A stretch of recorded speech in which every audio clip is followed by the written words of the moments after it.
क्या आप जानते हैं महादेव का प्रथम ज्योतिर्लिंग कौन सा है? क्या आप जानते हैं चंद्रमा यानी कि मून प्रतिदिन घटता और बढ़ता क्यों है? क्या आप जानते हैं महादेव के मस्तक पर जो चंद्रमा विराजमान है वो कौन सी तिथि का है? चलिए साथ में मिलकर जानते हैं। इसके लिए वीडियो के अंत तक बने रहे हमारे साथ और ध्यान से सुनिए।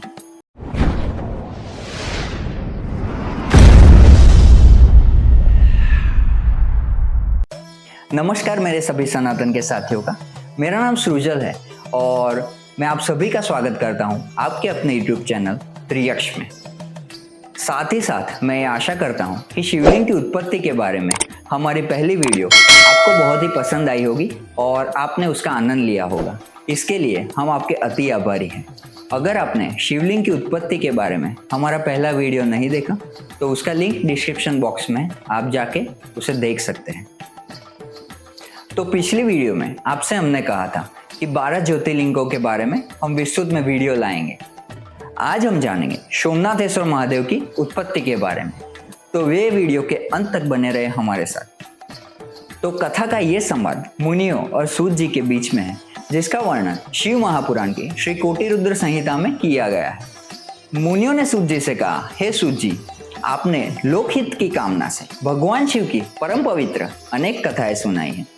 शिव जी की महात्मा की कथा रूपी अमृत का पान करते करते भला कौन पुरुष तृप्त हो सकता है? मुने, आप इस जगत के मंगल के लिए पृथ्वी के तीर्थ स्थानों में श्रेष्ठ व प्रसिद्ध शिवलिंगों की कथा का वर्णन कीजिए। मुनियों के प्रश्नों को सुनकर महाज्ञानी सूत जी उनसे कहते हैं, हे ऋषियों, आपने संसार के हित की कामना से बड़ा ही सुंदर प्रश्न किए। आपकी भगवान शिव में अगाध भक्ति और उनकी कथा में महान रुचि है। आपकी इच्छा के अनुसार मैं आपको शिव जी की उत्तम कथा सुनाता हूँ। भगवान शिव के लिंगों की गणना तो असंभव है। उनके असंख्य लिंग पूरे ब्रह्मांड में फैले हुए हैं। अब मैं आपको मुख्य लिंगों के बारे में बताता हूँ। तो सूत जी फिर ऋषियों से कहते हैं, और अब हम जानते हैं सोमनाथेश्वर महादेव की उत्पत्ति के बारे में। सोमनाथेश्वर का मतलब है दोस्तों सोम यानी चंद्रमा के ईश्वर। सूत जी ऋषियों से कहते हैं, हे ऋषियों, अब मैं आपको सोमनाथ नामक ज्योतिर्लिंग की महिमा के बारे में बताता हूँ। प्रजापति दक्ष ने अपनी अश्विनी, रोहिणी नामक 27 पुत्रियों का विवाह चंद्रमा से कर दिया, जिन्हें पाकर चंद्रमा की शोभा बढ़ गई। अपनी सभी पत्नियों में चंद्रमा रोहिणी से सबसे अधिक प्रेम करते थे, इसीलिए अन्य सभी दुखी रहते थे। एक दिन उन्होंने अपने पिता को इस विषय में बताया। तब प्रजापति दक्ष ने चंद्रमा को समझाया।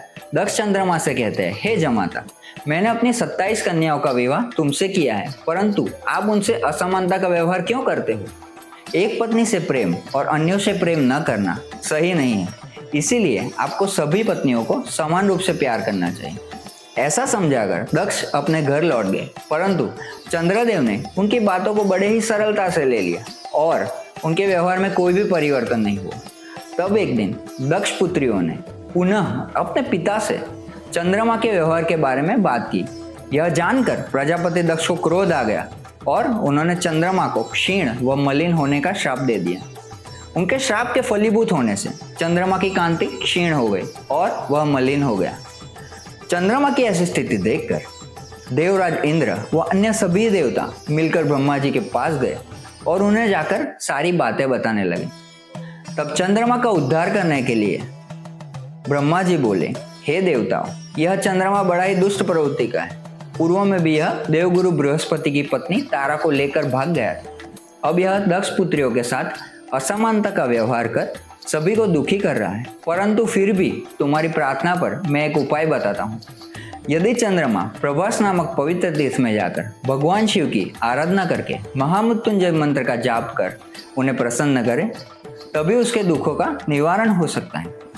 ब्रह्मा जी को प्रणाम करके सब देवता इंद्र सहित चंद्रमा के पास आए और उन्हें सारी बातें बताई। तब उन्हें लेकर वे प्रभास क्षेत्र पहुंचे।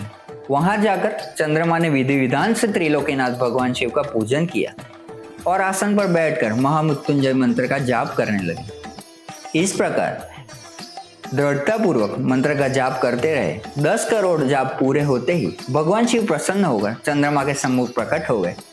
उन्होंने चंद्रमा से मनोवांछित वस्तु मांगने के लिए कहा। चंद्रमा ने हाथ जोड़कर आराध्य शिव जी को प्रणाम किया और बोले, हे भगवान, यदि आप मुझ पर प्रसन्न हैं तो कृपा कर मेरे क्षय रोग को दूर कीजिए।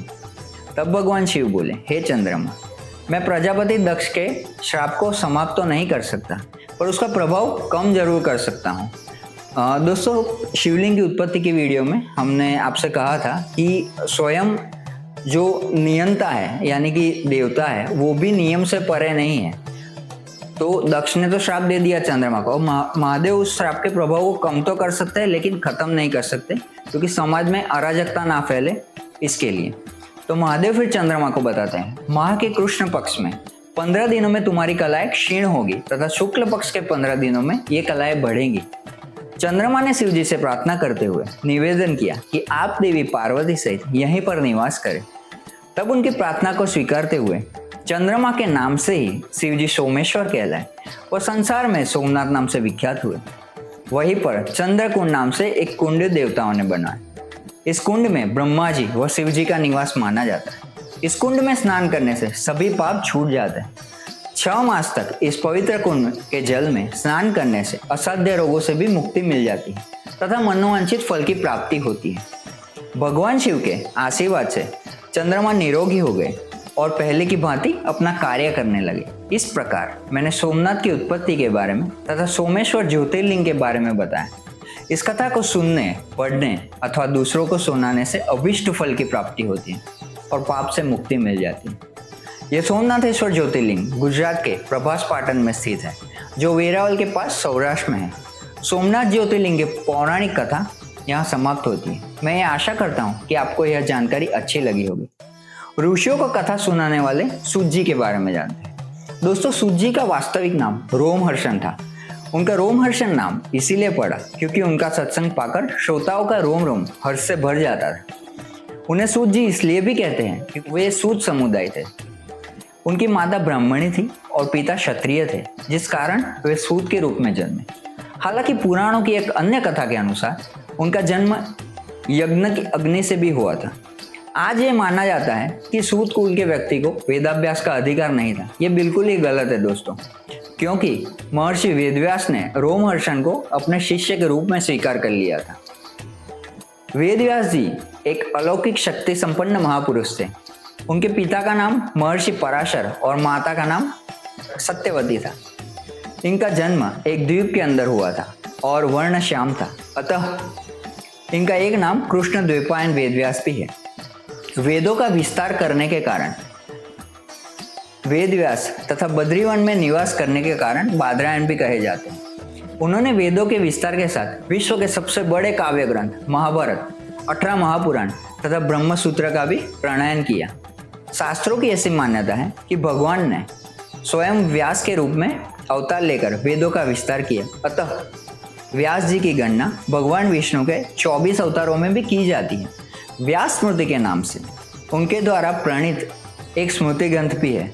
भारतीय वाम एवं हिंदू संस्कृति व्यास जी की ऋणी है। संसार में जब तक हिंदू जाति एवं भारतीय संस्कृति जीवित है, तब तक वेद व्यास जी का नाम अमर रहेगा।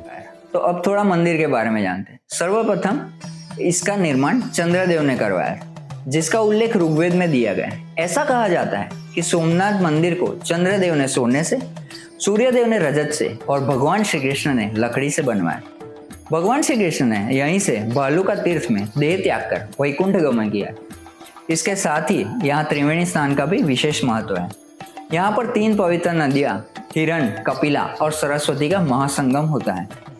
पावन प्रभास क्षेत्र में स्थित इस सोमनाथ ज्योतिर्लिंग की महिमा महाभारत, श्रीमद् भागवत तथा स्कंद पुराण में भी विस्तार से बताई गई है। चंद्रदेव का एक नाम सोम भी है। उन्होंने भगवान शिव को ही अपना नाथ स्वामी मानकर यहाँ तपस्या की थी, इसलिए इसका नाम सोमनाथ हो गया। तो आइए दोस्तों, जानते हैं सोमनाथ महादेव मंदिर के बारे में कुछ रोचक तथ्य।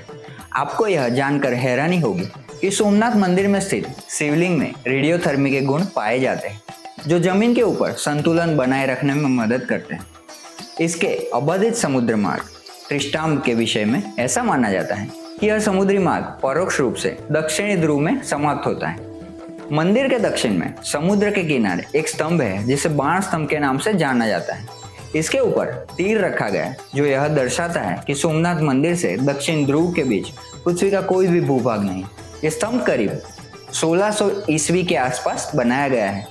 इस बात से हमें ये समझना और सोचना चाहिए कि हमारे पूर्वज और ऋषि कितने महान थे। उस समय भी इनको ये बात का ज्ञान था जो आज के समय में विज्ञान, एस्ट्रोनॉमी और पृथ्वी की स्थिति जाने बिना असंभव है।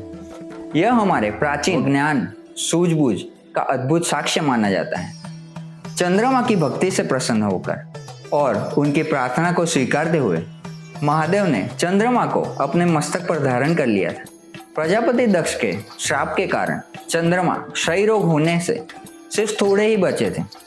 जो तिथि बीज की थी, तो महादेव ने चंद्रमा को बीज की तिथि का ही धारण किया था अपने मस्तक पर। महादेव चाहते तो चंद्रमा को पूर्ण रूप में भी स्वीकार कर सकते थे, पर महादेव के बारे में यही बात तो अनोखी है कि वो भक्त की सिर्फ भक्ति देखते हैं, गुण देखते हैं और सभी को सहज भाव से स्वीकार कर लेते हैं। दोस्तों, पंचांग में हमारी सारी तिथि चंद्र की गति पर निर्भर है, सिर्फ एक तिथि को छोड़कर। कोई बताएगा कमेंट सेक्शन में वो तिथि कौन सी है? इसी के साथ ये वीडियो यहाँ समाप्त करते हैं। आपको सोमनाथ महादेव के मंदिर के बारे में और उसके इतिहास के बारे में कोई और जानकारी चाहिए तो हम उपलब्ध करवाने का पूरा प्रयास करेंगे। आपको हमारी यह वीडियो कैसी लगी जरूर बताइए कमेंट सेक्शन में। मिलते हैं अगली वीडियो में, जो कि होने वाली है आंध्र प्रदेश के कृष्णा जिले में कृष्णा नदी के तट पर श्रीशैल पर्वत पर विराजमान श्री मल्लिकार्जुन महादेव के बारे में। तब तक प्रकृति का ध्यान रखें। जय श्री राम, हर हर महादेव।